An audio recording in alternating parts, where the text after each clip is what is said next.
And it is an honor to be counted among your illustrious guests. And I can tell you wholeheartedly that my mother, Gloria Leonard, would most definitely approve. That is fantastic. That's an honor. I Also. want to rank in your mother's eyes through your eyes. Yeah, well, that's... You already have, and I will tell you that she loved being in the company of and bantering with brilliant, witty, sexy women, of which she herself was, and which both of you are. Oh. And I know that if she were listening in to some of your podcasts, she'd be pissing in her bloomers, as she used to like to say. Well, tell us about your mother, Gloria Leonard, who is a legend. Just tell us you're never going to be able to tell us all there is to know about her, but really give us introduce her to our milfers, because to the world. To the world. Yes, she truly is an unsung heroine. Mm-hmm. She was a real trailblazer. She was a nice Jewish girl from the Bronx.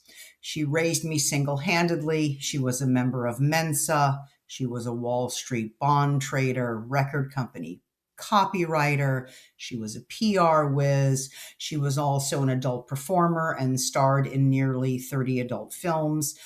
She became an adult film star in 1975 when I was 12 years old, and she was 35. And really, that's a time when most women would be hanging up their stilettos.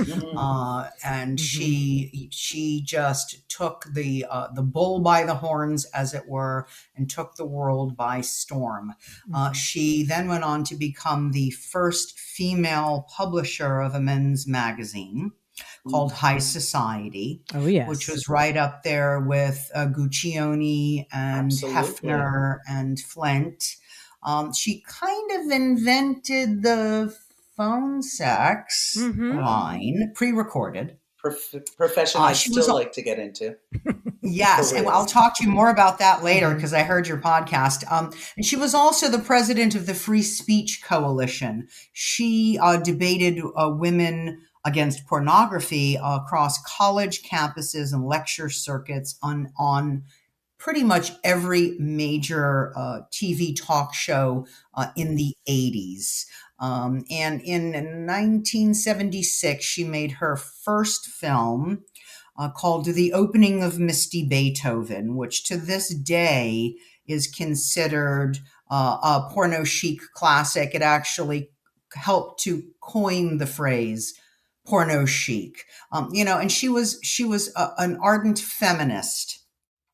And I think a lot of people really she was the antithesis of the bubblegum chewing, sleazy porn star. And when she would show up for these debates on major television shows and campuses and interviews from magazines and newspapers, she was elegant and she was so articulate. So very smart. Articulate. She could really hold her own. Can I just interject one thing? Ellen and I, in doing this research and seeing excerpts of interviews, I have to say, I thought so much about your mother last night, because just to speak to her heroism and her feminism, she was so smart and had a game plan for herself that possessed so much confidence. But and that's really expressed when you see her on these panels that just start to feel like a bombardment, like a bullying of this woman who was a shame fest. Shame fest. And she got the wherewithal just to stay so calm and poised, never losing her cool, always with a response that made perfect sense. And, of course, it's at the very essence of feminism, in so much as, why are women so persecuted for making these bold decisions for themselves, but you don't see men being persecuted in the same way? Just Flint like wasn't, Hefner wasn't. Not in the same way. Precisely, or even male porn performers. they weren't subjected to the same sort of stone throwing. And I just, knowing the time, and your mother was just such a pioneer, and I just salute her confidence and her focus. I mean,